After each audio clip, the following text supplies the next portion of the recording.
kepada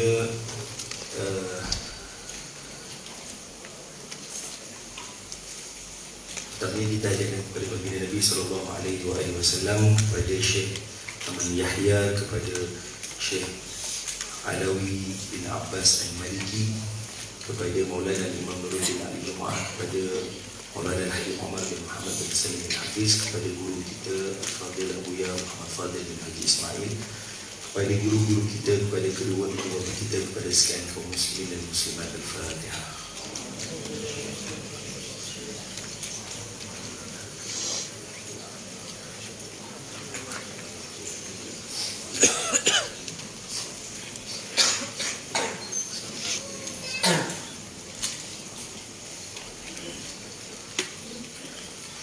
Bismillahirrahmanirrahim. Alhamdulillahi rabbil alamin, wa sallallahu wa sallam ala sayyidina Muhammad wa ala alihi wa sahbihi ajma'in. Nawaitu ta'alluma wa ta'lim wa tadabbur wa tadhkir wa nafa'a wa intifa'a wa ifada wa istifada wal hath 'ala al-tamassuki bi kitabillahi wa sunnati rasulih wa du'a ila wa ta'ala tayyib wa wajhihi wa thawabi subhanahu wa ta'ala. Alhamdulillah, insyaAllah pada pagi ini kita akan sama-sama meneruskan pengajian kita, pengajian melalui kitab yang mulia Fathul Qarib Al-Mujib ala Tahdhib At-Targhib wa Tarhib yang disusun dan disyarahkan oleh Sayyid Alawi bin Abbas Al-Maliki Al-Hasani, ringkasan kepada At-Targhib wa Tarhib yang dibuat oleh gurunya Syekh Yahya Aman radhiyallahu ta'ala anhu wa ardah, daripada kitab At-Targhib wa Tarhib, At-Targhib wa Tarhib yang dikarang oleh Al-Imam Al-Mundhiri radhiyallahu ta'ala anhum jami'an. Jadi kita masuk kepada bab yang seterusnya, At-Targhib fi as-sakha'i wal ithar wa dhammil bukhli wasyuhhi wal hirsi wal amal wa at-targhib fil wasiyah. Galakan untuk bersifat dengan sifat pemurah dan isar. Isar adalah sifat mengutamakan orang lain dalam keadaan diri sendiri juga berhajat. Itu makna al-isar.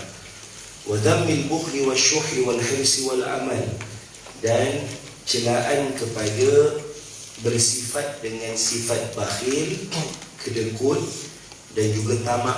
Al-hirs di sini dengan makna tamak, wal amal, dan panjang angan-angan, asyik berangan sahaja, al-amal.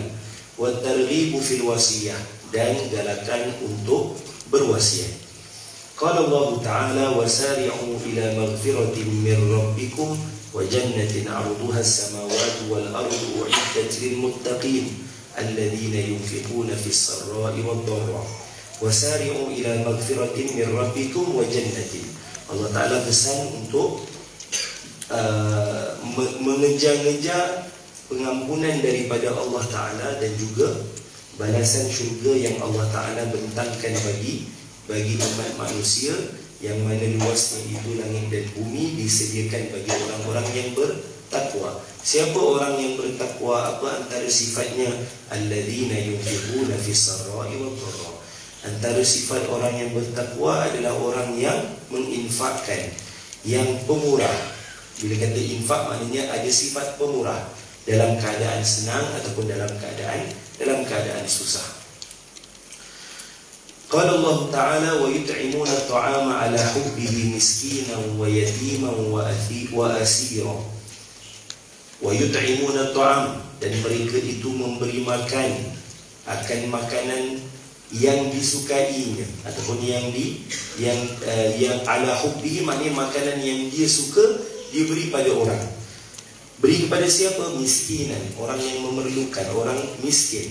Wa yatiman, orang yang yatim dengan makna tidak ada bapa. Wa asira, dan juga orang-orang yang tawanan perang. Maksudnya orang-orang yang berada di bawah tahanan ataupun tawanan perang. Maksudnya bila dia nak beri makanan, dia beri yang terbaik. Wa yut'imuna at-ta'ama 'ala hubbihi. Kemudian qala Allah Ta'ala, wa yu'thiruna 'ala anfusihim walau kana bihim khasasah. Dan ini adalah sifat orang Ansar. Allah Ta'ala ceritakan bagaimana ketika orang Ansar menerima golongan muhajirin datang kepada mereka, maka Allah Ta'ala sifatkan orang Ansar ini wa yu'thiruna ala anfusihim. Mereka ini mengutamakan orang lain lebih daripada diri mereka, walau kana bihim khasasah, walaupun mereka dalam keadaan memerlukan. Wa may yuqa shuhha nafsihi fa ulaika humul muflihun. Orang yang dapat pelihara, barang siapa yang dapat pelihara dirinya daripada bersifat dengan sifat kedekut, maka itulah orang-orang yang berjaya. Qala Allah Ta'ala wa amma man bakhila wastaghna wa kadzdzaba bil husna fasanuyassiruhu lil usra wa ma yughni 'anhu maluhu idza taradda. Allah Ta'ala bagi peringatan bagi orang yang bakhil, orang yang kedekut. Wa amma man bakhila wastaghna. Adapun orang-orang yang bakhil, orang-orang yang merasa cukup dengan kemewahan yang dia ada, rasa kaya, rasa mewah. Wa kadzdzaba bil husna, dan dia wa kadzdzaba bil husna, kita terjemah apa yang sesuai. Dan dia mendustakan perkara yang baik. Wa kadzdzaba bil husna, dia mendustakan perkara-perkara yang baik. Apa balasan ataupun akibatnya? Fasanuyassiruhu lil usra. Allah Ta'ala akan permudahkan dia untuk dapat kesusahan. Jadi orang yang bakhil bukan lebih rasa mudah sebenarnya. Orang yang bakhil dia akan rasa lebih susah. Susah nak jaga harta dia. Dia takut harta dia jatuh ke orang lain. Dia takut harta dia tak cukup. Dia takut kalau dia bagi kurang harta dia. Jadi Allah Ta'ala mudahkan dia untuk rasa selalu susah. Itu maksud fasanuyassiruhu lil usra. Kemudian Allah Ta'ala tanya, wa ma yughni 'anhu maluhu idza taradda. Apa yang harta dia nanti boleh selamatkan, ataupun apa harta dia boleh buat pada dia kalau dia dah terjerumus dalam api neraka? Harta dia boleh buat apa? Tak boleh buat apa. Wa an Jabir radhiyallahu ta'ala anhu anna Rasulullah sallallahu alaihi wa alihi wasallam qala ittaquz zulma fa inna az-zulma zulumatun yaumal qiyamah. Kata baginda Nabi sallallahu alaihi wa alihi wasallam, ittaquz zulma, jaga-jaga dengan kezaliman. Fa inna az-zulma, sesungguhnya kezaliman itu zulumatun yaumal qiyamah, adalah kegelapan-kegelapan. Bukan satu kegelapan, tapi banyak kegelapan di hari kiamat nanti. Kemudian Nabi berpesan, wattaqus syuhha, dan jaga-jaga dengan sifat kedekut, sifat kikir ataupun sifat bakhil. Fa inna syuhha ahlaka man kana qablakum, sesungguhnya sifat inilah yang menjadi punca kepada dibinasakan orang-orang sebelum kamu. Hamalahum ala an safaku dima'ahum, mereka ini sanggup, ini cerita tentang orang-orang terdahulu, mereka sanggup demi menjaga harta mereka, mereka sanggup sehingga menumpahkan darah sesama mereka, berbunuhan. Wastahallu maharimahum, dan mereka menghalalkan perkara-perkara yang diharamkan ke atas mereka. Untuk apa? Untuk menjaga harta mereka sahaja. Supaya apa? Supaya tak jatuh ke tangan orang lain, supaya tidak berkurang. Jadi Allah Ta'ala tarik keberkatan daripada harta tersebut, maka lagi dia banyak harta, lagi dia rasa tidak cukup. Wa an Ibn Umar radhiyallahu ta'ala anhuma qala akhadha Rasulullah sallallahu alaihi wa alihi wasallam bimankibayya faqala kun fid dunya ka'annaka gharibun aw 'abiru sabil. Kata baginda Nabi sallallahu alaihi wa kata Sayyidina Ibn Umar radhiyallahu ta'ala anhu radhiyallahu ta'ala anhuma, bahawa dia menceritakan baginda Nabi menyentuh ataupun memegang bahunya. Baginda Nabi datang kepadanya dan memegang bahunya. Faqala, kemudian Nabi bersabda, kun fid dunya ka'annaka gharibun aw 'abiru sabil. Jadilah kamu di dunia ini seperti orang yang gharib, orang yang asing, aw 'abiru sabil, ataupun orang yang melintas jalan. Maknanya orang yang melintas jalan ataupun orang yang asing.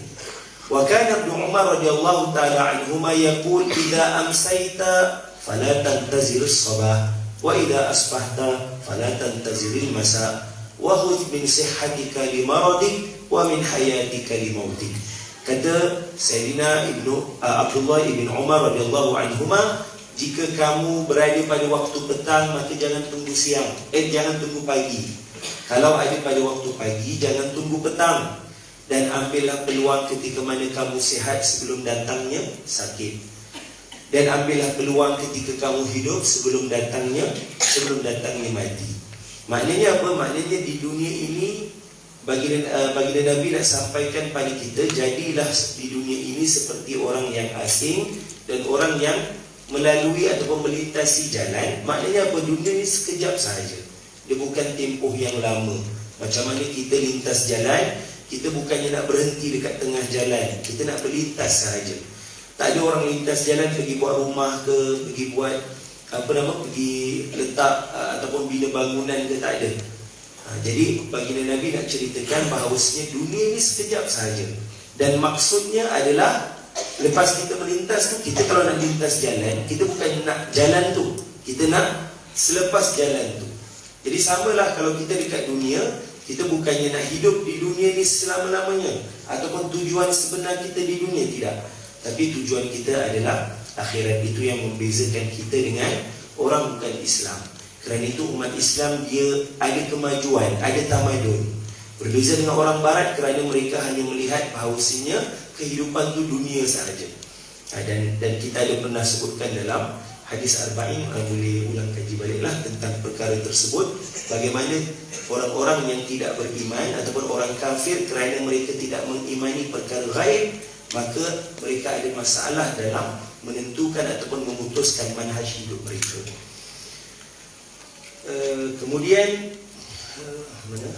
Kemudian ditambah dalam riwayat yang lain, wa'udda nafsaka min ahlil kubur, dan perhitunglah ataupun sentiasalah anggap diri kamu itu adalah ahli kubur. Jadi bila kita rasa kita ahli kubur tu, maknanya apa? Kita punya tujuan tu bukan dunia ni lah. Kita ni nanti sampai pada satu waktu kita akan berada pada alam tersebut. Kita akan jadi title ahlul kubur tu akan akan betul-betul berlaku bila sampai waktunya. Wa anhu radhiyallahu anhu anna Rasulullah sallallahu alaihi wa alihi wasallam qala ma haqqu mri'in muslimin lahu syai'un yusi fihi yabitu lailataini illa wa wasiyatuhu maktubatun 'inda. Hadis ini menggalakkan supaya kita, kalau seseorang itu ada perkara yang ingin diwasiatkan, maka digalakkan untuk ditulis. Jadi dalam hadis ini baginda Nabi kata apa? Tidaklah bagi seseorang yang muslim itu ada sesuatu yang ingin diwasiatkan, kemudian berlalulah 2 malam, tidaklah berlalu 2 malam ini melainkan wasiat itu telah ditulis di sisinya. Maknanya galakan untuk sentiasa ataupun untuk kita menulis wasiat. Wahada lafzul Bukhari, dalam riwayat Muslim, yabitu 3 layali. Baik. Kemudian bab yang seterusnya, at-targhibu fil istikharah. Galakan untuk minta istikharah. Istikharah maknanya apa? Talabul khair min Allah. Kita minta kebaikan daripada Allah Ta'ala dengan cara yang khusus, dan cara ini diajarkan oleh baginda Nabi sallallahu alaihi wasallam. An Jabir radhiyallahu anhu qala kana Rasulullah sallallahu alaihi wasallam yu'allimuna al-istikharata fil umuri kulliha.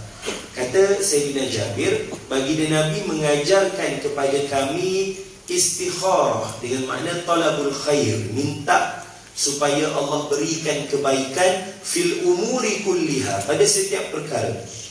Kama yu'allimuna surata minal Qur'an, seperti mana baginda Nabi mengajarkan satu surah daripada Al-Quran. Maknanya Nabi ajar sungguh-sungguh. Nabi ajar macam mana? Nabi ajar para sahabat untuk memahami ayat-ayat dan surah-surah yang ada dalam Al-Quran. Begitu juga Nabi ajarkan dan tunjukkan kepada para sahabat bagaimana untuk minta kebaikan dalam setiap perkara. Yaqulu, kata baginda Nabi, idza hamma ahadukum bil amri falyarka' rak'ataini min ghairi fardhah. Kata baginda Nabi, jika seseorang daripada kalangan kamu menginginkan, meniatkan akan sesuatu perkara, falyarka', maka rukuklah, dengan makna maka solatlah 2 rakaat min ghairil faridah, yang bukan solat wajib, maknanya solat sunat. Thumma liyaqul, kemudian katakanlah dalam doa, Allahumma inni astakhiruka bi'ilmik, ya Allah ya Tuhanku, sesungguhnya aku ini meminta kebaikan daripada Engkau mengikut apa yang ada dalam ilmu pengetahuan Engkau. Wa astaqdiruka bi qudratik, dan aku minta supaya diberikan kekuatan dan kekuasaan dengan kekuasaan daripada Engkau. Wa as'aluka min fadlikal azim, dan aku mohon dengan kelebihan yang agung daripada Engkau. Fa innaka taqdiru wa la aqdir, aku yang mampu hanya Engkau sahaja, aku tak mampu. Jadi dalam doa ini bagi dia ajar supaya kita iktiraf, kita akui bahawasanya kita ni tak ada apa-apa. Yang boleh beri, boleh halang adalah Allah Ta'ala. Wa ta'lamu wa la a'lam, dan yang tahu setiap perkara, apa yang datang, apa yang telah berlaku, apa yang bakal datang, apa yang kalaulah benda tu datang, macam mana bentuk ianya datang, semua tu dalam pengetahuan Allah Ta'ala, dan kita tak tahu apa-apa. Wa anta 'allamul ghuyub, dan Allah Ta'ala tahu setiap perkara yang ghaib, perkara yang tidak diketahui. Allahumma in kunta ta'lamu anna hadzal amra khairun li fi dini wa ma'ashi wa aqibati amri, atau qal ajili amri wa ajilihi.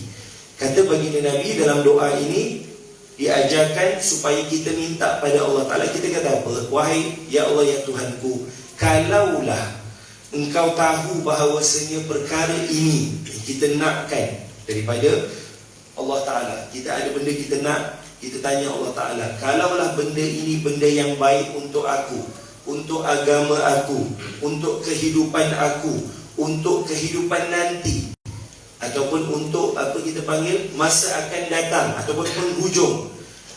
Ajili amri wa ajilihi, dalam sebahagian lain diriwayatkan ajili amri, pada perkara yang dekat ataupun pada perkara yang jauh nanti untuk diri aku, kalau ianya baik, faqdurhu li, maka berikanlah ia pada aku. Ini doa dalam doa istikharah. Doa dalam istikharah. Faqdur li wa yassirhu li, dan minta Allah Ta'ala permudahkan, maka berikanlah ia kepadaku dan permudahkanlah ia untuk aku. Wa in kunta ta'lamu anna hadzal amra syarrun li fi dini wa ma'ashi wa aqibati amri, atau qala ajili amri wa ajili fasrifhu anni wasrifni anhu. Kata baginda Nabi dalam doa ini diajarkan juga untuk menyebutkan, kalaulah Engkau wahai ya Allah tahu bahawasanya perkara ini buruk untuk aku, untuk agama aku, untuk kehidupan aku, untuk penghujung aku, untuk perkara yang dekat ataupun perkara yang akan datang, maka jauhkanlah ia daripada aku, jauhkanlah aku daripadanya, jauhkanlah perkara ini daripada aku, dan jauhkanlah aku daripadanya.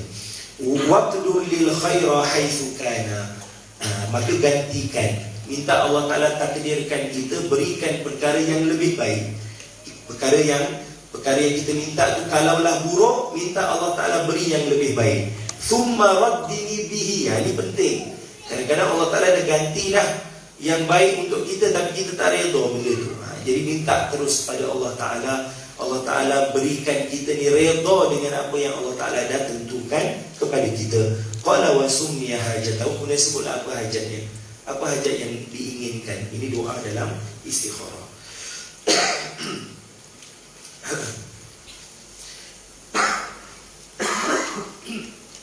Kemudian bab yang seterusnya, at-targhibu fin nikah, siyama bidatid din al-waludi wa fi husnil mu'asharati wal 'adli bainan nisa wal istisai bihin. Dia macam ada kaitan dengan istikharah. Sebab selalu orang istikharah tu orang faham untuk kahwin kan. Tapi untuk semua perkara. Tadi Nabi sebut, idza hamma ahadukum fil amri kulliha, semua benda. Jadi bukan untuk kahwin saja. Baik, jadi dalam hadis ini, dalam bab ini diceritakan tentang galakan untuk berkahwin, untuk nikah, siyama bidatid din, terutamanya bagi bernikah dengan orang yang ada agama. Wal walud, orang yang mampu untuk melahirkan zuriat. Wa fi husnil muasyarati wal 'adli bainan nisa, dan galakan untuk menyantuni ataupun melayan isteri ataupun pasangan dengan baik. Wal 'adli bainan nisa, dan berlaku adil di dalam kalangan wanita. Wal istisai bihim, dan mewasiatkan dengan wasiat yang baik kepada mereka. Qala Allah Ta'ala fankihu ma taba lakum minan nisa masna wa thulatha wa ruba'. Nikahlah kamu ma taba lakum minan nisa, man taba lakum minan nisa. Ma di situ bermakna man. Fankihu, nikahlah mereka yang baik daripada kalangan kamu, daripada wanita-wanita 2, 3 ataupun 4. Fa in khiftum alla ta'dilu fawahidatan. Kalau takut tidak dapat berlaku adil, kalau kahwin lebih daripada satu, maka cukuplah dengan seorang. Aw ma malakat aymanukum. Baik. Wa qala ta'ala wa ankihul ayama minkum was-salihin min ibadikum wa imaikum. Nikahlah kamu al-ayama, orang-orang bujang daripada kalangan lelaki ataupun perempuan daripada kalangan kamu, was-salihin min ibadikum wa imaikum, dan orang-orang soleh daripada kalangan hamba lelaki dan hamba perempuan. Qala ta'ala wa'ashiruhunna bil ma'ruf. Dalam ayat ini Allah Ta'ala memerintahkan supaya kita menyantuni isteri-isteri kita dalam keadaan yang baik. Wa 'an Ibn Mas'ud radhiyallahu ta'ala anhu qala Rasulullah sallallahu alaihi wa alihi wasallam, ya ma'syar asy-syabab man istata'a minkumul ba'ata falyatazawwaj fa innahu aghaddu lil basar wa ahsanu lil farji wa man lam yastati' fa 'alayhi bis-sawmi fa innahu lahu wija. Kata Sayyidina Abdullah bin Mas'ud, baginda Nabi bersabda, wahai orang-orang ataupun wahai pemuda-pemuda, ya ma'syar syabab, man istata'a minkumul ba'ata falyatazawwaj, barang siapa daripada kalangan kamu yang mampu untuk berkahwin, maka kahwinlah. Yang mampu untuk bernikah, maka kahwinlah. Fa innahu aghaddu lil basar, ia dapat menundukkan pandangan kamu. Wa ahsanu lil farj, ia dapat menjaga dan memelihara kemaluan kamu. Wa man lam yastati', barang siapa yang tak mampu untuk berkahwin kerana sebab-sebab tertentu, kesihatan ataupun sebagainya, fa alaihi bis-sawmi, maka dia perlu untuk berpuasa. Dan arahan ataupun amar di sini ala nadbi, maknanya bukannya wajib, tetapi sunat untuk berpuasa. Fa innahu, kenapa kena berpuasa? Fa innahu lahu wija, kerana berpuasa itu dapat kita kata mengawal ataupun apa bijak ni? Melemahkan, dapat melemahkan syahwat. Supaya kalau tidak mampu untuk berkahwin, mungkin sebab duit dan sebagainya ataupun sebab kesihatan dan sebagainya, maka digalakkan untuk berpuasa, kerana berpuasa dapat melemahkan syahwat. Baik, wa an Abi Hurairah radhiyallahu ta'ala anhu anna Rasulullah sallallahu alaihi wa alihi wasallam qala tunkahul mar'atu li arba', dikahwini perempuan itu kerana 4 perkara. Lima liha, kerana hartanya, wali hasabiha, kerana keturunannya, wali jamaliha, kerana kecantikannya, wali diniha, kerana agamanya. Fazfar bidzatid din, pilihlah yang ada agama, talibat syadar, maka kamu akan memperolehi keuntungan. Jadi antara 4 perkara ini, maka pilihlah yang utama agamanya, supaya terjaga hidup kita dunia dan akhirat, dan anak-anak yang lahir daripada kita dan isteri kita dapat hidup dalam keadaan yang baik. Kerana apa? Kerana madrasah pertama anak-anak adalah ibu. Madrasah pertama anak-anak adalah ibu. Wa anhu aidan radhiyallahu anhu qala Rasulullah sallallahu alaihi wa alihi wasallam istausu bin nisa'i khairan, wasiatkanlah kamu bagi wanita-wanita akan kebaikan. Fa innal mar'ata khuliqat min dil'in, sesungguhnya wanita itu diciptakan daripada tulang rusuk. Wa inna a'waja syai'in fid dil'i a'lahu, yang paling bengkok daripada tulang rusuk adalah yang paling atas. Fa in dhahabta tuqimuhu kasartahu, kalau kamu nak luruskan ia maka ia akan patah, akan patah. Wa in taraktahu lam yazal a'waj, kalau engkau biarkan pula maka dia akan kekal bengkok. Maka maksud dia apa? Kena guna cara yang paling terbaik dan paling lembut untuk meluruskan perkara-perkara yang tidak baik ataupun perkara-perkara yang tidak elok pada perempuan. Fastausu bin nisa, maka wasiatkanlah dengan kebaikan kepada orang perempuan, pada kaum perempuan. Dalam hadis ini baginda Nabi kata yang paling bengkok adalah yang paling atas. Maka dalam syarahan hadis disebutkan kerana di situ adanya raham, dan di antara dua raham adanya lidah, dan lidah itulah yang paling sangat-sangat perlu dijaga. Kerana boleh jadi dengan sebab lidah seorang wanita dia masuk dalam neraka kerana derhaka kepada suaminya atau sebagainya, dia kata benda yang tak baik pada suami dia, ataupun dia cerita perkara yang tak baik tentang suami dia dan sebagainya. Maka perkara itu perlu dijaga-jaga, dan sebagai seorang suami kena pandai untuk mengajarkan isteri. Bukan kita ajar macam pakai rotan ke apa, tidak. Tapi kena pandai semua tu. Sebab itu disebut oleh Maulana Syahri Jumaat, alaqah antara suami isteri adalah alaqah at-taradi, bukannya at-taqadi. Alaqah antara suami dan isteri adalah saling meredai, bukannya saling menghukum. Abang lah, awak lah, awak tu saling menghukum. Tapi kena taradi, benda yang tak baik ataupun benda yang kurang daripada suami, maka isteri kena terima. Benda yang kurang daripada isteri, suami kena terima.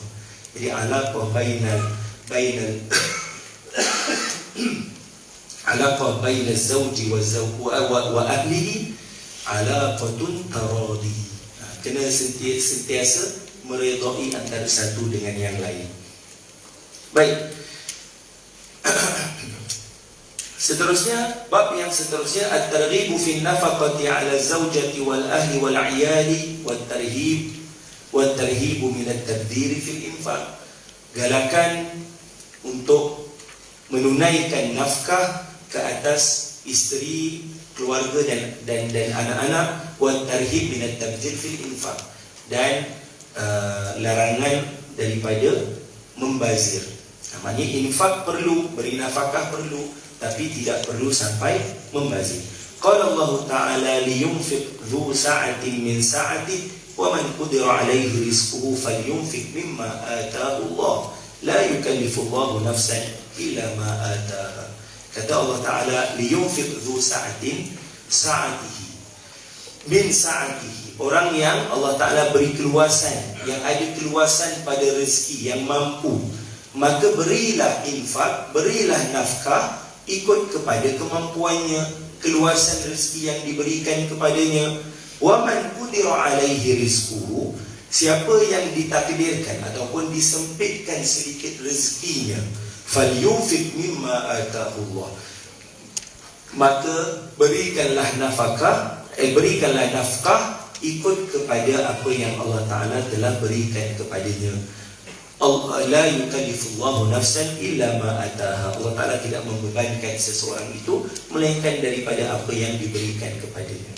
Qala Ta'ala wa ati dzal qurba haqqahu wal miskina wa ibnas sabil wa la tubadzir tabdzira.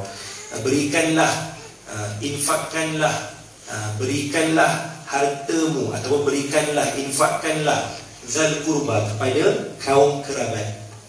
Kaum kerabat tu maknanya ahli keluarga dahulu, yang paling dekat, isteri, kemudian anak-anak. Wa atidal qurba haqqo wal miskin, kemudian kalau ada lebih berikanlah kepada orang miskin. Dapat dalam hadis ini, dalam ayat Quran ini, Allah Ta'ala sebenarnya susun ikut keutamaan. Siapa yang kena bagi dulu? Ahli keluarga dulu sebenarnya. Orang yang paling utama ataupun orang yang paling layak menerima sedekah ataupun infak daripada kita adalah ahli keluarga kita dulu. Kita jangan sibuk cari benda lain, sedangkan ada ahli keluarga kita yang tak makan contohnya. Kita duk bagi orang, bagi ni, bagi tu, bagi dekat yayasan ni, bagi dekat tempat di tempat tu, tapi dalam masa yang sama ada daripada kalangan ahli keluarga kita yang kelaparan ataupun tak cukup duit. Jadi dalam ayat Quran ini Allah Ta'ala susun ikut kepada keutamaan. Wa atidal qurba, beri pada orang yang daripada kalangan ahli kaum kerabat kita dahulu. Wal miskin, kemudian barulah kalau ada lebihan berilah kepada orang yang miskin. Wabnas sabil, orang yang bermusafir. Wala tubadzir tabdzira, beri dalam keadaan tidak membazir. Innal mubadzirina kanu ikhwana syayatin wa kana syaitanu li rabbih kafura. Qala ta'ala wa la taj'al yadaka maghlulatan ila 'unuqik wa la tabsutha kullal basti fataq'uda maluman mahsura. Kata Allah Ta'ala dalam ayat ini berumpamaan kepada orang yang menunjukkan kepada orang yang bakhil ataupun yang melampau-lampau dalam memberi nafkah. Allah Ta'ala kata apa? La taj'al yadaka maghlulatan ila unuqik, jangan jadikan tangan kamu itu terbelenggu dekat leher kamu, maknanya tak bagi langsung. Wala tabsutha kullal basti, dalam masa sama jangan lapangkan tangan kamu itu selapang-lapangnya sehingga menyebabkan kamu itu sehingga menyebabkan kamu tu tak cukup dan kamu tak dapat nak tunaikan hak yang sebenarnya. Kamu beri pada orang, kamu beri dalam masa yang sama untuk kegunaan diri kamu dan orang terdekat kamu tak cukup. Jadi Allah Ta'ala bagi surah wasatiyah, suruh ambil pertengahan. Jangan melampau lebih-lebih, jangan terlalu kita panggil terlalu berjaga-jaga sampai tak keluarkan duit langsung. Itu maksud dalam ayat ini. Wala taj'al yadaka maghlulatan, maknanya bersederhana, tidak melampau, tidak berkurang-kurang dan tidak melampau. Wa an Abi Hurairah radhiyallahu ta'ala anhu qala Rasulullah sallallahu alaihi wa alihi wasallam dinarun anfaqtahu fi sabilillah wa dinarun anfaqtahu fi raqabatin wa dinarun tasaddaqta bihi ala miskin wa dinarun anfaqtahu ala ahlik a'zamuha ajran alladhi anfaqtahu ala ahli. Dalam hadis ini baginda Nabi menyebutkan bahawasanya satu dinar yang kamu infakkan untuk jalan Allah Ta'ala, untuk kamu bersedekah kepada orang miskin, untuk kamu infakkan kepada ahli keluarga kamu, yang paling tinggi ataupun paling besar ganjarannya adalah apa yang kamu infakkan kepada ahli keluarga kamu. Kerana itu kita infak bagus. Orang yang ada kita panggil sifat pemurah, nak infak dan sebagainya bagus, tetapi kena ada ilmu jugalah. Maknanya kita kena tengok kalau ada daripada kalangan ahli keluarga kita, contohnya mungkin kakak ataupun abang kita hidupnya dalam keadaan susah contohnya, kita kena utamakan yang itu dahulu. Ataupun mungkin ibu ayah, ataupun ada anak-anak, ataupun anak-anak saudara, dan yang penting ahli keluarga yang terdekat. Nanti dalam hadis yang seterusnya disebutkan wa adnaka fa adna, cari yang paling rapat dulu, kemudian barulah luaskan. Kalau ada lebih, barulah berikan kepada orang yang lain. Wa an Abdullah bin Umar radhiyallahu anhuma qala Rasulullah sallallahu alaihi wa alihi wasallam al-yadul 'ulya afdal min al-yadis sufla wabda' biman ta'ul ummaka wa abaka wa ukhtaka wa akhaka wa adnaka fa adnaka. Dalam hadis ini dia lebih khusus. Baginda Nabi berpesan bahawasanya tangan yang di atas itu lebih baik daripada tangan yang di bawah. Maknanya orang yang memberi itu lebih baik daripada orang yang menerima. Wabda' biman ta'ul, dan mulakanlah untuk memberi itu kepada orang yang di bawah tanggungjawab kamu, di bawah jagaan kamu. Ummaka, ibu kamu, ayah kamu, kakak kamu, ataupun saudara perempuan kamu, saudara lelaki kamu. Wa adnaka fa adnak, maksud akrab fa akrab, cari yang paling rapat daripada kaum kerabat dahulu, barulah pergi kepada orang yang lain. Jadi itu adalah, kita panggil apa? Itu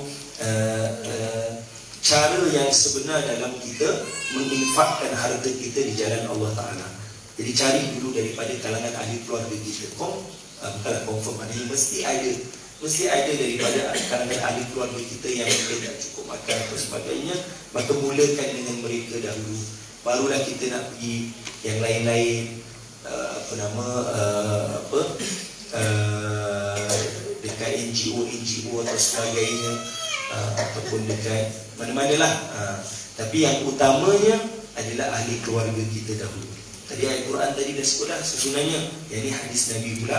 Hadis Nabi mentakkidkan, menguatkan, menegaskan lagi bahawasanya yang perlu diberikan yang keutamaan adalah ahli keluarga kita. Bab yang seterusnya, at-targhibu fil iqran wa fi inzaril mu'sir wa tarhibu min irtikabi dainil muaddi ila al-iflas.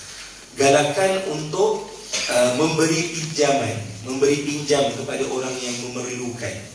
Wa fi inzaril mu'sir, dan memberi tempoh bagi orang yang tidak yang berada dalam kesusahan untuk membayar semula hutang yang diminta ataupun hutang yang diambil.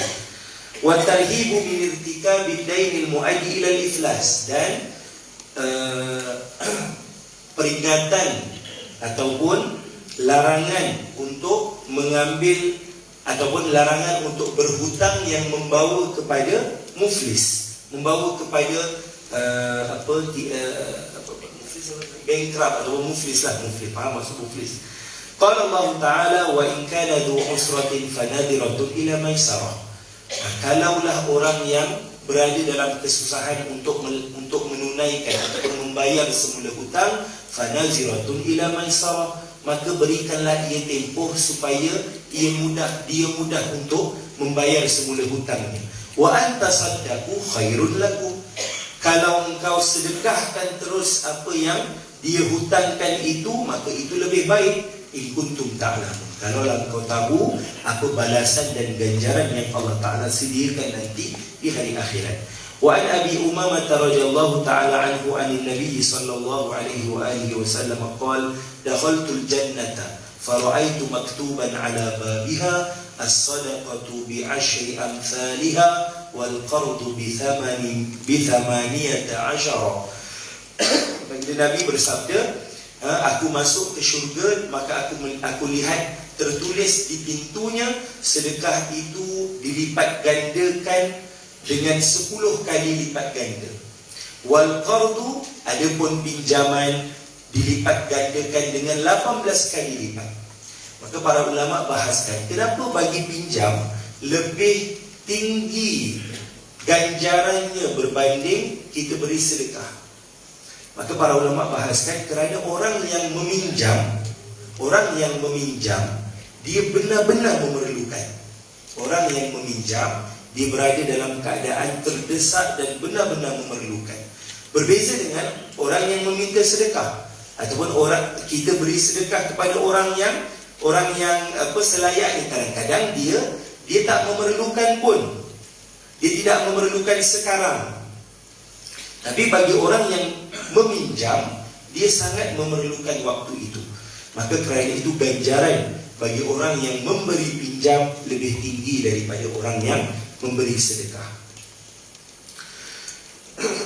Wa an Abi Hurairah radhiyallahu ta'ala anhu qala Rasulullah sallallahu alaihi wa alihi wasallam, man naffasa an muslimin kurbatan min kurabi dunya naffasallahu anhu kurbatan min kurabi yaumil qiyamah.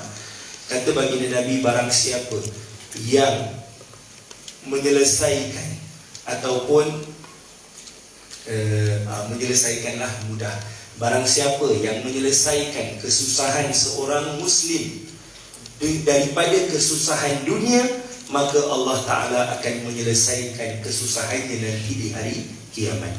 Wa man yassara ala mu'sirin fid dunya yassarallahu alaihi fid dunya wal akhirah. Barang siapa yang memudahkan orang yang dalam keadaan kesusahan di dunia, dia mudahkan orang yang susah di dunia, maka Allah Ta'ala akan memudahkan dia nanti di dunia dan di hari akhirat. Duduk sekali.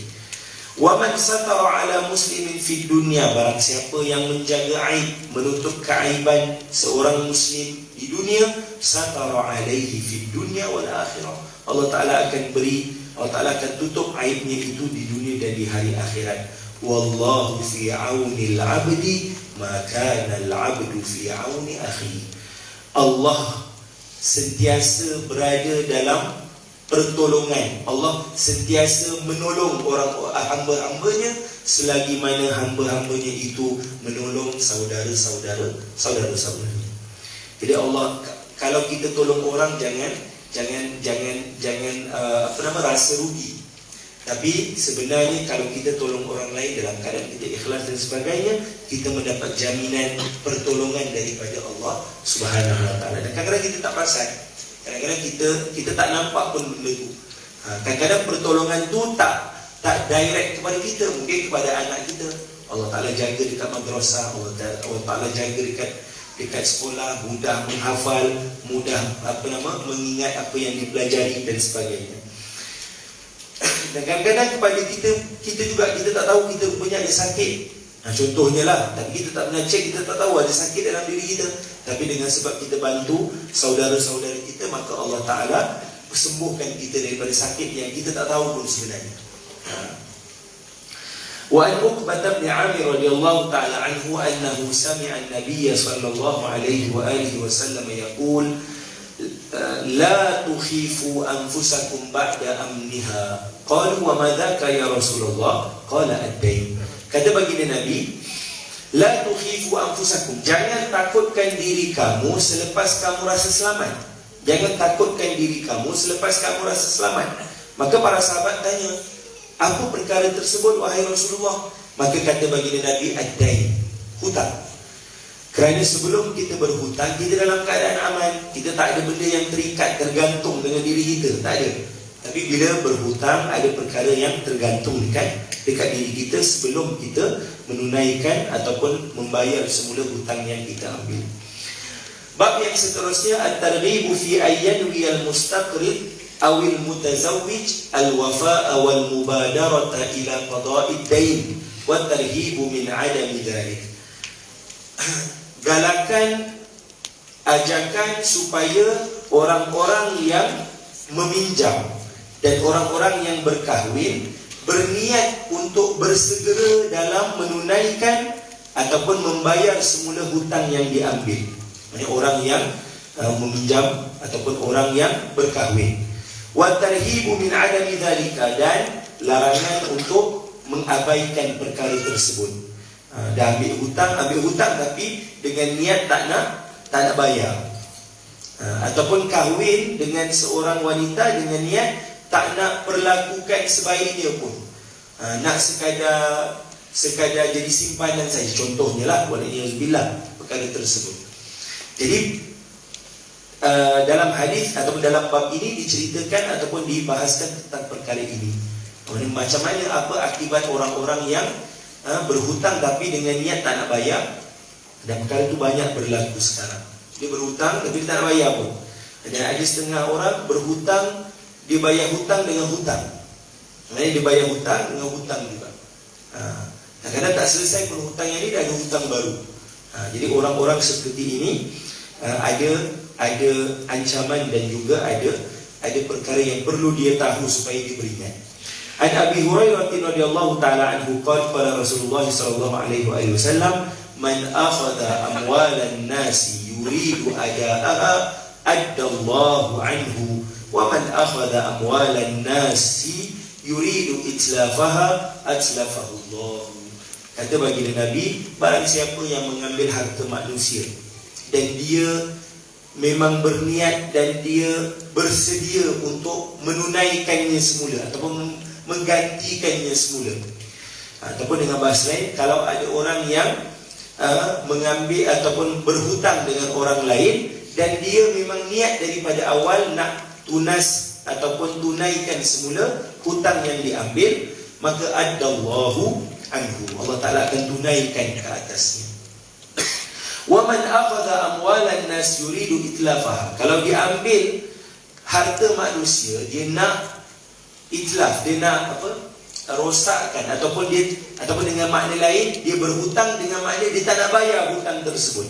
Apa kata baginda Nabi? Atslafahullah, Allah Ta'ala akan binasakan dia, binasakan dengan azab yang pedih bagi orang-orang yang tidak melaksanakan ataupun membayar hutangnya. Wa an Maimun al-Qurdi an abihi radhiyallahu anhu qala sami'tu Rasulullah sallallahu alaihi wa alihi wasallam yaqul ayyuma rajulin tazawwaja imra'atan ala ma qalla min al-mahri aw kathur laisa fi nafsihi an yu'addiya ilaiha haqqaha khada'aha famata wa lam yu'addi ilaiha haqqaha laqi Allah yaumal qiyamah wa huwa zani. Kata baginda Nabi, mana-mana lelaki yang berkahwin dengan seorang wanita dengan sedikit daripada mahar ataupun lebih daripada jumlah mahar, laisa fi nafsihi, dalam keadaan dirinya itu tidak mahu menunaikan hak yang sebenar ke atas wanita tersebut, khada'ah, dia menipu wanita itu, famata, dan dia mati. Maksudnya dia menipu sebab dia kahwin tu bukan sebab nak tunaikan tanggungjawab sebagai seorang suami, dia nak perkara yang lain, maka dia telah menipu isterinya, menipu perempuan itu, famata, lalu dia mati. Walam yu'addi ilaiha haqqaha, dan dia mati dalam keadaan tidak melaksanakan tanggungjawabnya ke atas isterinya. Aku balasannya, laqi Allah yaumal qiyamah wa huwa zani. Nanti dekat hari akhirat dia akan berjumpa dengan Allah dalam keadaan dia sebagai seorang penzina. Maknanya apa? Dosa yang dia buat ataupun dosa yang dia buat pada isterinya itu, dia kahwin bukan sebab nak jadikan isterinya sebagai isteri, tidak, untuk benda yang lain, benda yang tidak diredai oleh Allah Ta'ala. Maka kata baginda Nabi, nanti dekat hari akhirat dia itu berjumpa Allah dalam keadaan dia itu seorang penzina. Maknanya dosanya seperti dosa orang yang berzina. Wa ayyuma rajulin istadana dainan, mana-mana lelaki yang meminta hutang, wala yuridu an yu'addiya ila sahibihi haqqahu, dan dia berhutang dalam keadaan dia tak nak tunaikan balik hutang tersebut, dia tak nak lunaskan, dia tak nak bayar balik, khada'ahu hatta akhadha malahu, dia menipu sehingga dia dapatkan harta daripada orang yang dia pinjam ataupun dia hutang, famata, lalu dia mati, walam yu'addi ilaiha dainahu, dalam keadaan dia tidak melaksanakan ataupun melunaskan hutangnya, laqi Allah wa huwa sarikun, dia akan berjumpa nanti dengan Allah Ta'ala di hari akhirat dalam keadaan dia itu seperti seorang yang mencuri. Dosanya itu seperti dosa orang yang mencuri. Sebab bila dia berhutang dengan niat dia tak nak bayar, maknanya dia nak ambil secara tidak rela. Maknanya kalaulah orang yang beri hutang itu tak apa, orang ni tak nak bayar, dia akan bagi ke? Tak, dia tak akan bagi. Jadi dia ambil harta tu seperti mana orang yang mencuri. Wa Abi Hurairah radhiyallahu taala anhu anna Rasulullah sallallahu alaihi wa alihi wasallam qala matlul ghani zulmun wa idza utbi'a ahadukum ala mali'in falyattabi'. Kata baginda Nabi, menangguh-nangguhkan pembayaran hutang bagi orang yang mampu, dia tangguh dalam keadaan dia mampu, dia berhutang orang lain tapi dia tak bayar, tapi bila tengok dia pergi melancong, dia pergi shopping barang-barang mahal, dia beli barang-barang mahal, padahal dia berhutang dengan orang, dia tak bayar hutang tersebut, dia tangguh bayar. Menangguh-nangguhkan bayaran hutang bagi orang yang mampu, zulmun, adalah satu kezaliman. Wa idza utbi'a ahadukum ala mali'in falyattabi'. Kalaulah orang yang memberi hutang itu memindahkan hutang itu kepada orang yang mampu bayar, maknanya tukar pada orang yang mampu bayar, falyattabi', maka dia kena terima. Maknanya dia akan berhutang dengan orang lain pula. Itu dipanggil hiwalah kalau saya tak silap dalam bab amalan dipanggil bab hiwalah. Betul? Hawalah. Bab hawalah. Baik. Itu dalam bab muamalah. Kemudian bab yang seterusnya at-targhibu fil ityani bima amara Allah bihi wal intihau amma naha anhu. Ajakan ataupun galakan supaya melakukan apa yang disuruh, diperintahkan oleh Allah dan meninggalkan perkara yang dilarang oleh Allah Ta'ala. Qala Allah Ta'ala, ya ayyuhalladzina amanu qu anfusakum wa ahlikum nara. Wahai orang-orang yang beriman, jagalah diri kamu dan ahli keluarga kamu daripada api neraka. Wa qala ta'ala, falyahdharil ladzina yukhalifuna an amrihi an tusibahum fitnatun aw yusibahum adzabun alim. jaga-jaga orang-orang yang orang-orang yang melakukan perkara yang berlawanan daripada apa yang diperintahkan oleh Allah Ta'ala. Antusibahum fitnatun, dia akan ditimpakan balasan. Au yusibahum azabun alim, dan nanti dekat hari akhirat akan menerima azab yang sangat pedih. Wa Abi Tha'labah al-Khushani radhiyallahu ta'ala anhu an Rasulillah sallallahu alaihi wa alihi wasallam qala inna Allah azza wa jalla farada fara'id fala tudayyi'uha. Kata baginda Nabi, sesungguhnya Allah Ta'ala telah memfardukan kefarduan, maka jangan ditinggalkan, jangan diabaikan. Wa hadda hududan fala ta'taduha, dan Allah Ta'ala telah membataskan batasan-batasan tertentu yang ada dalam syariat. Fala ta'taduha, jangan melampaui batasan tersebut. Wa harrama asya'a fala tantahikuha, dan Allah Ta'ala telah mengharamkan beberapa perkara, maka janganlah buat perkara yang diharamkan. Wa sakata an asya'a rahmatan lakum ghaira nisyan, dan ada perkara yang Allah Ta'ala diamkan. Maksudnya Allah Ta'ala diamkan perkara tersebut. Kenapa Allah Ta'ala diamkan? Bukan sebab Allah Ta'ala lupa, tapi rahmat kepada umat manusia. Fala tabhathu anha, jangan pergi mencari pula, jangan pergi cari detail-detail yang tak perlu. Benda yang Allah Ta'ala tinggalkan untuk dilaksanakan, disenyapkan pada hukumnya, tidak diterangkan, maka laksanakan perkara tersebut. Jangan pergi cari ataupun jangan pergi nak cari benda yang Allah Ta'ala dah senyapkan. Kenapa kita nak sibuk-sibuk cari? Itu benda yang sia-sia. Contohnya contoh pada perkara-perkara yang akhir sekali disebut sebagai ta'abudi. Contohnya macam kenapa solat maghrib 3 rakaat, kenapa zuhur 4 rakaat. Benda itu benda yang tak diceritakan. Maknanya tak ada dalam syariat. Kenapa 3 rakaat, kenapa 4 rakaat itu tidak ada. Walaupun di sana ada sebagai ulama yang cerita hikmah daripada bilangan solat, bilangan rakaat pada solat, tapi secara umumnya tak diceritakan, maka tak perlu cari. Fala tabhathu anha, cari perkara yang sia-sia. Wa Nabi Hurairah radhiyallahu ta'ala anhu anna Nabiy sallallahu alaihi wa alihi wasallam qala inna Allah ta'ala yaghar wa ghairatullahi ay ya'ti al-mar'u aw al-mu'minu ma harrama Allah alaihi. Sesungguhnya Allah Ta'ala cemburu. Ini sifat ataupun kita panggil apa? Sifat yang menunjukkan kepada Allah Ta'ala tidak meredai. Sama macam kalau disebut Allah Ta'ala marah, maknanya Allah Ta'ala tidak redha perkara tersebut. Wa ghairatullahi, dan cemburu Allah Ta'ala itu ayyatiyal mar'u awil mu'minu ma haramallahu alaihi. Dan Allah cemburu Allah itu pada seseorang ataupun seorang mukmin yang melakukan perkara yang diharamkan oleh Allah Subhanahu wa taala. Maka khulasah pada bab ini nak diceritakan bahawasanya kita kena usaha dan kita kena cuba untuk menghindari segala perkara-perkara berbentuk maksiat dan perkara-perkara yang diharamkan oleh Allah Subhanahu wa taala. Bab yang seterusnya at-tarhibu min qatlil insani nafsahu aw ghairahu zulman musliman aw muahidan. Larangan untuk bunuh diri ataupun bunuh orang lain secara zalim, sama ada orang itu Islam ataupun orang itu bukan Islam. Muahidan maknanya orang yang tak termasuk kepada kafir yang wajib diperangi. Qala Allah Ta'ala wala taqtulu anfusakum innallaha kana bikum rahima. Allah Ta'ala dah sebut dalam Quran, jangan bunuh diri kamu, jangan binasakan diri kamu. Innallaha kana bikum rahima. Allah Ta'ala bagi kamu ni, Allah Ta'ala sangat-sangat bersifat dengan sifat rahmat.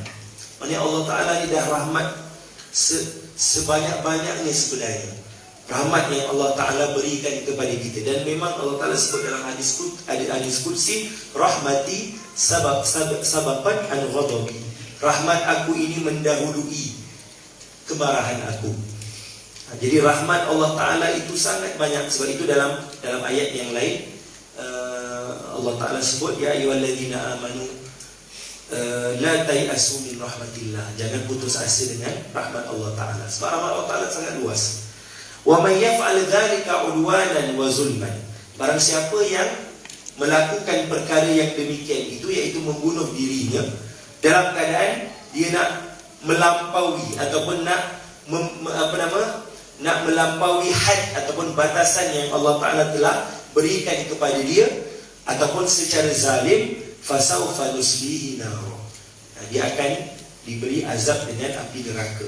Wa kana dzalika 'ala Allah yasir, benda itu mudah bagi Allah Ta'ala. Qala Ta'ala wa la tulqu bi aydikum ila tahlukah, jangan campak diri kamu dalam kebinasaan. Allah Ta'ala kata jangan letakkan diri kamu itu dalam kebinasaan. Qala Ta'ala wa la taqtulun nafsa allati harramallahu illa bil haqqi, jangan bunuh jiwa-jiwa yang Allah Ta'ala haramkan ke atasnya melainkan dengan sebab-sebab tertentu. Illa bihaqqin maknanya ada perkara yang dibolehkan, tapi itu ada kita panggil apa, ada manualnya, ada caranya, bukan boleh sembarangan. Wa qala Ta'ala wa may yaqtul mu'minan muta'ammidan fajazaohu jahannamu khalidan fiha, barang siapa Allah Ta'ala kata apa, barang siapa yang membunuh seorang mukmin muta'ammidan, dalam keadaan disengaja, fajazaohu, apa balasan yang didapat? Jazaohu jahannam, didapat neraka, khalidan fiha, kekal di dalamnya. Wa ghadiballahu alaihi, Allah Ta'ala marah kepadanya. Wa la'anahu, Allah Ta'ala laknat ke atasnya. Wa a'adda lahu 'adzaban 'azima, Allah Ta'ala sediakan azab yang sangat dahsyat. 5 benda Allah Ta'ala sediakan bagi orang yang membunuh orang mukmin secara sengaja. Wa an Abi Hurairah radhiyallahu ta'ala anhu anna Rasulullah sallallahu alaihi wa alihi wasallam qala ijtanibus sab'al mubiqat, jauhilah 7 perkara yang membinasakan. Qila ya Rasulullah wa ma hunna, maka ditanya kepada baginda Nabi, wahai Rasulullah, apa perkara-perkara tersebut, apa 7 perkara ini? Qala asyirku billah, pertama jangan syirik. Yang pertama, perkara yang membinasakan kita adalah syirik kepada Allah. Wasihru, yang kedua sihir. Wa qatlun nafsi allati harramallahu illa bil haqqi, bunuh jiwa-jiwa yang Allah Ta'ala haramkan melainkan ada sebab. Wa aklu malil yatim, makan harta anak yatim. Wa aklu riba, makan harta riba. Wa tawalli yaumaz zahfi, lari daripada medan perang. Wa qadful muhsanatil mu'minatil ghafilat, dan menuduh perempuan-perempuan daripada kalangan mukmin, daripada kalangan orang-orang mukminah dengan tuduhan berzina, dengan tuduhan melakukan perkara yang dilarang oleh Allah Ta'ala. Maka daripada hadis ini yang nak di-highlightkan adalah yang ketiga itulah wa qatlun nafsi allati harramallahu illa bil haqqi. Untuk bab inilah maknanya Nabi larang, antara perkara yang Nabi larang kerana perkara itu membinasakan adalah membunuh jiwa atau membunuh orang lain tanpa sebab. Wa an Abdullah bin Amr bin Al-As radhiyallahu ta'ala anhuma qala Rasulullah sallallahu alaihi wasallam man qatala mu'ahadan lam yarah raihatal jannah wa inna rihaha yujadu min masirati 40 aman. Kata baginda Nabi, barang siapa yang membunuh orang yang mu'ahad. Mu'ahad ni siapa? Orang kafir yang mendapat perlindungan di bawah perjanjian dengan negara Islam ataupun dengan kerajaan Islam. Itu dipanggil sebagai mu'ahad. Satu lagi ada zimmi. Zimmi adalah orang yang mendapat perlindungan dan dia membayar jizyah. Membayar apa jizyah bahasa Melayu? Cukai. Cukai. Membayar cukai. Itu dipanggil zimmi. Mu'ahad, dia dapat perlindungan dengan perjanjian dengan kerajaan Islam. Itu secara ringkaslah. Detailnya dalam kitab-kitab fiqh. Kata baginda Nabi, barang siapa yang membunuh orang kafir yang mendapat perlindungan dengan perjanjian dengan kerajaan Islam, maka dia tidak akan, maknanya orang yang membunuh orang kafir ini, lam yarah raihatal jannah, dia tak akan dapat mencium baunya syurga. Sedangkan Nabi nak bagi tahu, wa inna rihaha yujadu min masirati 40 aman. Sedangkan bau syurga itu dapat dihidu jauhnya itu seperti jauhnya perjalanan 40 hari perjalanan. Maknanya 40 tahun bukan 40 hari. Maknanya perjalanan 40 tahun tu, panjangnya perjalanan 40 tahun tu, daripada situ dah boleh bau dah syurga. Maknanya kalau dia tak cium bau syurga, maknanya apa? Jauhnya dia dengan syurga. Mana tadi? Rawahul Bukhari wa lafzu lahu wa Ahmad wa Ibnu Majah wa Nasa'i illa annahu qala man qatala qatilan min ahli dhimmah. Dalam sebagai riwayat lain dalam ditambah ahli dhimmah, orang-orang kafir dhimmi yang mendapat perlindungan juga daripada kerajaan Islam dan dalam masa yang sama dia membayar cukai. Wa Abi Hurairah radhiyallahu taala anhu qala Rasulullah sallallahu alaihi wasallam, man taradda min jabalin faqatala nafsahu fahuwa fi nari jahannam yataradda fiha khalidan mukhalladan fiha abadan. Kata baginda Nabi, barang siapa yang naik panjat ke gunung yang tinggi, kemudian dilompat daripada gunung yang tinggi itu dan dengan niat untuk membunuh dirinya, maka dia akan berada di dalam neraka dan dia akan melakukan perkara tersebut. Dia akan duduk tempat tinggi dan akan jatuhkan dirinya. Dan perkara itu berkekalan dan berterusan selama-lamanya. Azab yang ditimpa bagi orang yang membunuh diri.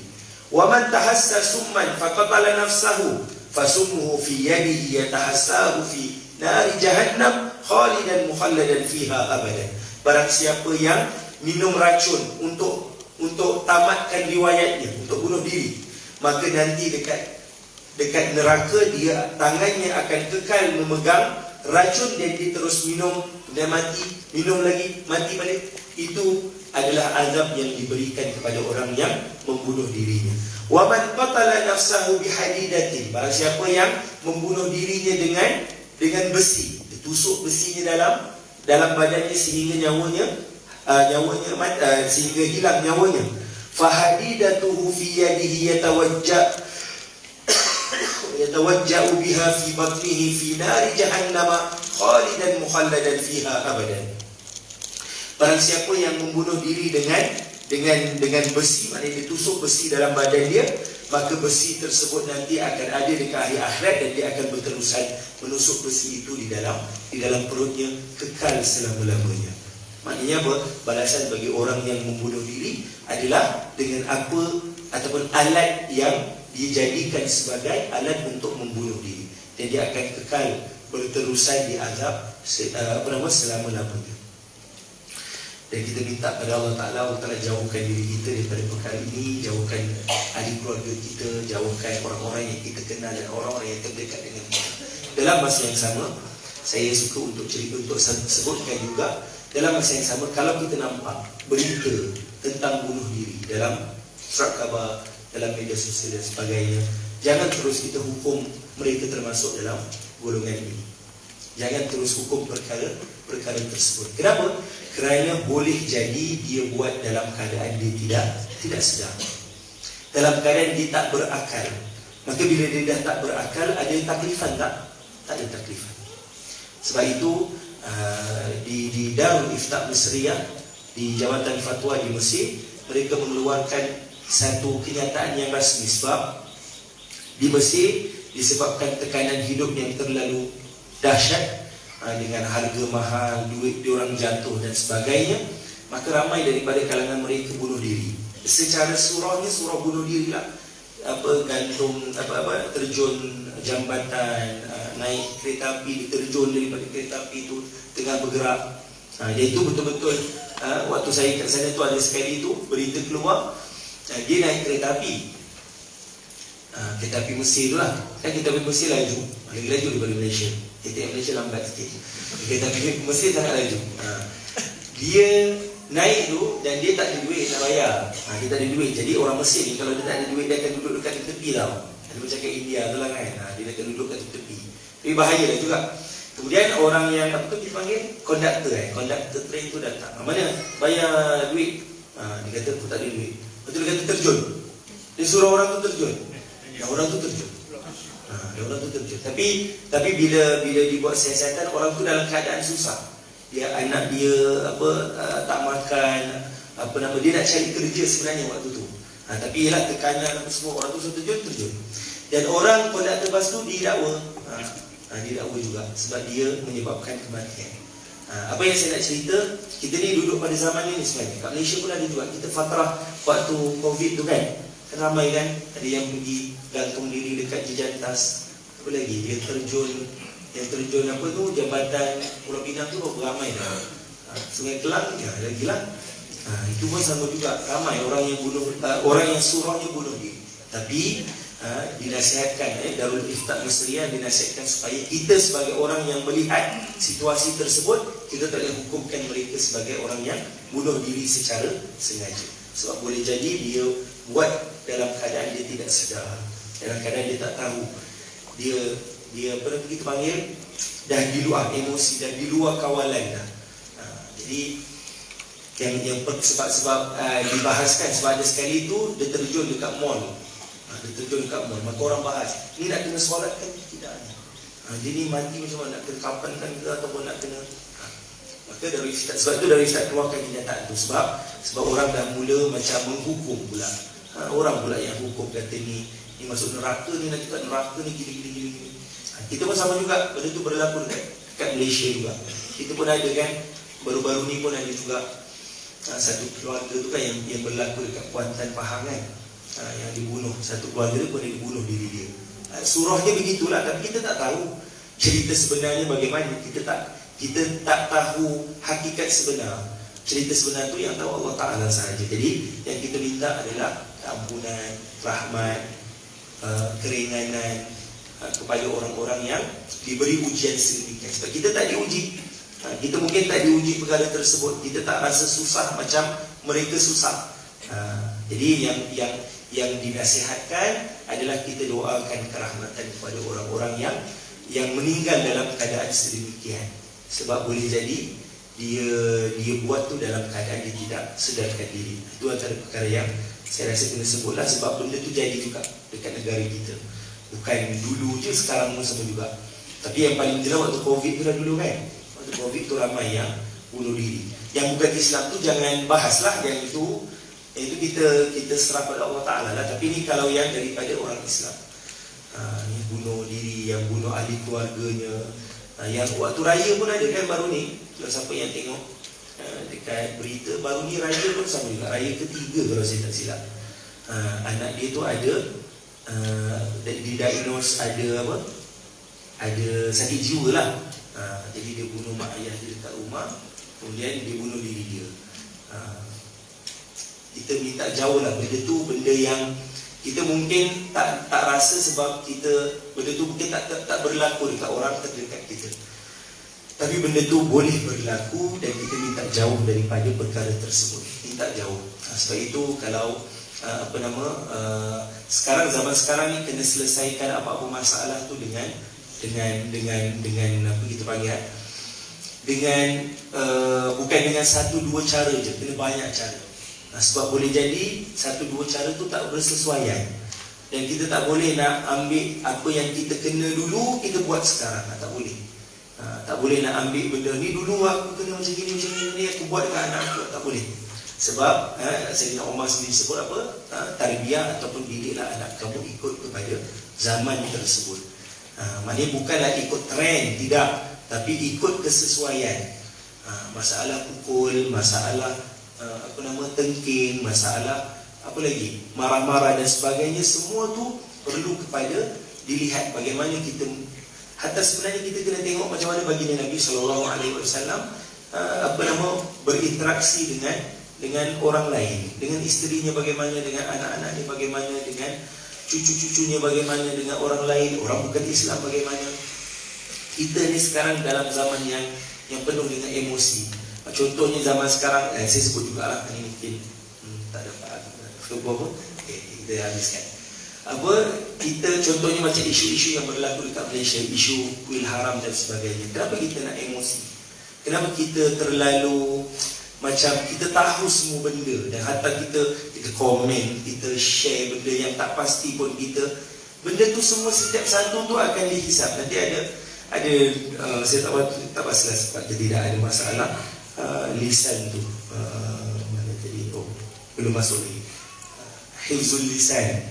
Hifzul lisan tu termasuklah apa yang kita tulis.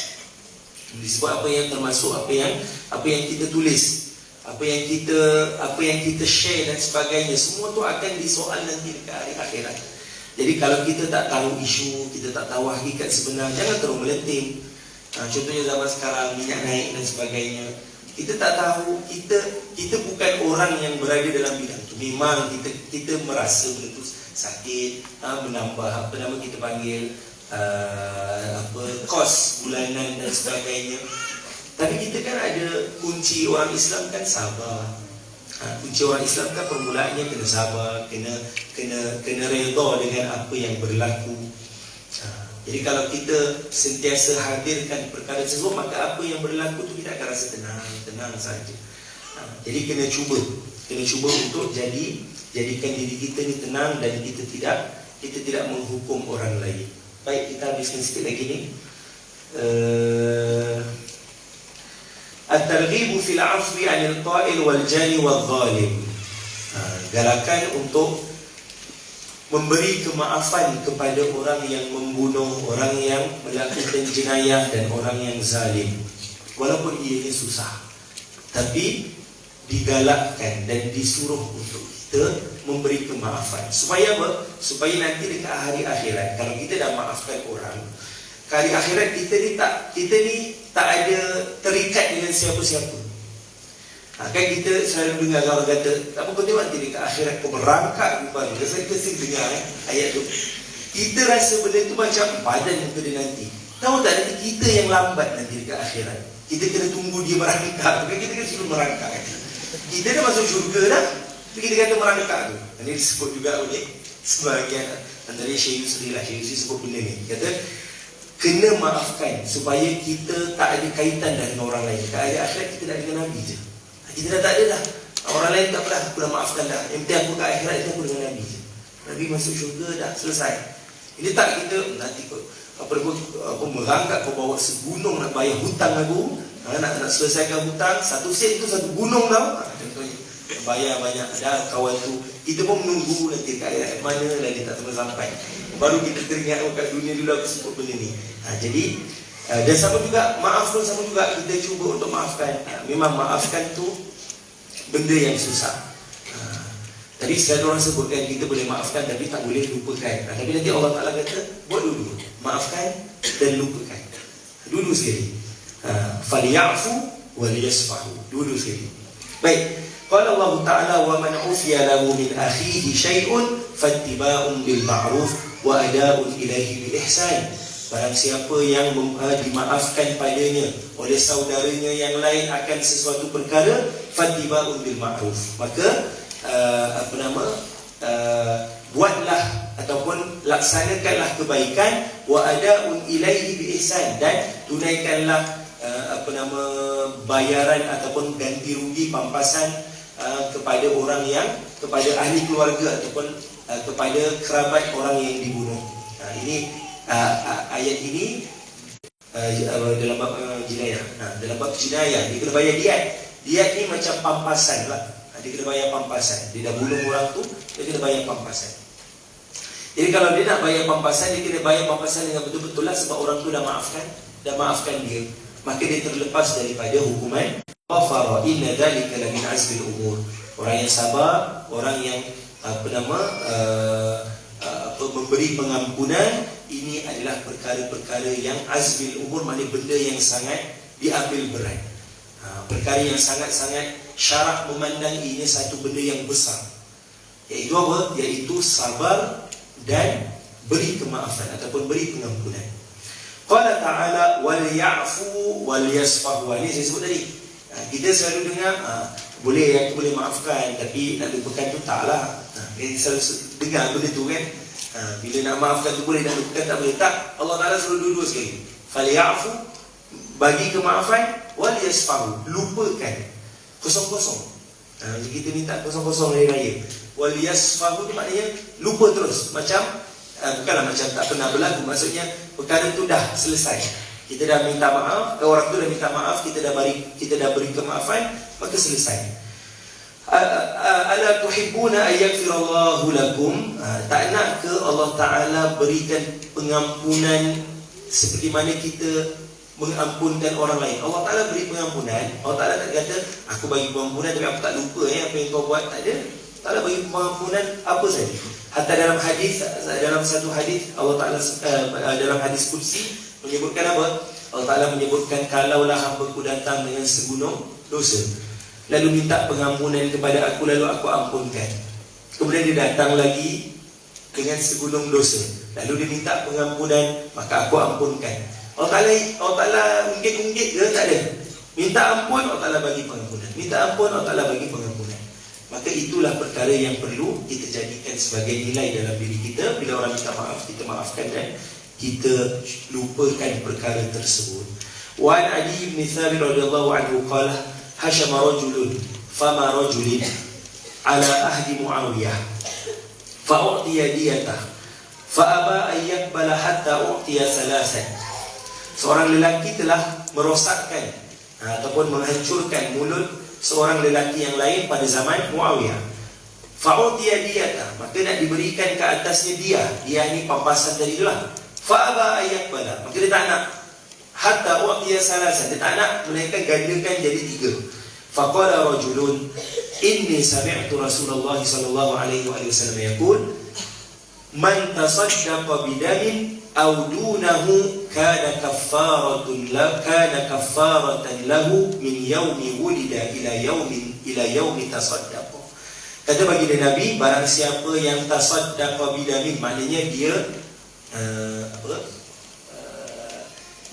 apa kita terjemah bahasa Melayu, kalau dia maafkan, man tasaddaqa bidamin, maknanya jika barang siapa yang memaafkan sesuatu yang berlaku kerana sebab darah, iaitu pembunuhan, audunahu, ataupun perkara yang kurang daripada itu, contohnya macam luka, cedera, kalau dia maafkan perkara tersebut, apa kata baginda Nabi? Kana kaffaratan lahu, itu menjadi kafarah untuk dia, min yaumi wulida ila yaumi tasaddaqa, daripada hari dia lahir sampailah hari dia maafkan tu, jadi kafarah. Maknanya dia macam bayi baru lahir, maknanya dia tak ada dosa.